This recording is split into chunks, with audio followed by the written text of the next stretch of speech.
गोर लगै छी अपने सबके मिथिला संस्कार पर स्वागत करै छी। अपने सब लग एकटा वीडियो लेलहुँ हँ जे लाइक करब, सब्सक्राइब करब। औंठन कखन से कखन करी तऽ से सुनू।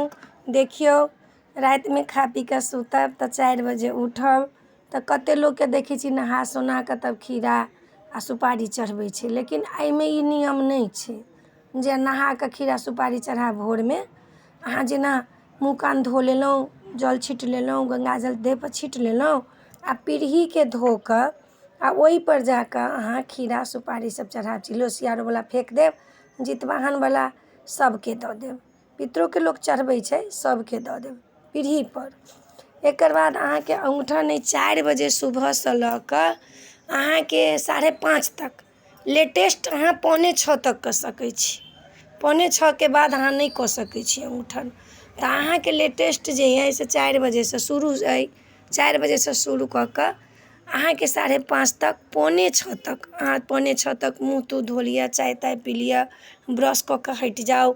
अहाँ एकदम निवृत्त भऽ जाउ, सबके खुआ पिआ कऽ अहाँ अपने निवृत्त भऽ जाउ आ पानि अँगोठि कऽ जरूर पी लेब। औंठनमे पानि अँगोठि कऽ जरूर पी लेब। अहाँके कहि देलहुँ 4 बजेसँ लऽ कऽ 5:30 बजे तक औंठनके दिन अइ। 5:45 तक लेटेस्ट अइ, एकर बाद नहि। कैला 5:30 बजे सूर्य उदय भऽ जाइ छै आ 6 बजे तक अपना सबके कहै छै सूर्य उदय होइ छै। तऽ 5:45 तक अहाँ ब्रश त्रश कऽ कऽ मुँह कान धो धा कऽ एकदम कम्प्लीट भऽ जायब। कथिला तखनसँ अहाँके पानि तानि नहि पीबऽके अइ, तखनसँ अहाँके मुँहमे किछु लेबऽके नहि अइ, किछु दाँत तर रखऽके नहि अइ, तखनसँ अहाँ निवृत्त भऽ जायब।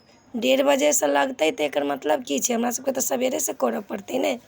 तऽ औंठनके अपने सबके बता देलहुँ हँ जे एतेक बजेसँ एतेक बजे तक। एहि वीडियोमे इएह अइ। नीक लागत तऽ चैनलके सब्सक्राइब करब, लाइक करब, कहऽके नहि बिसरब। जय मिथिला, जय माता जी।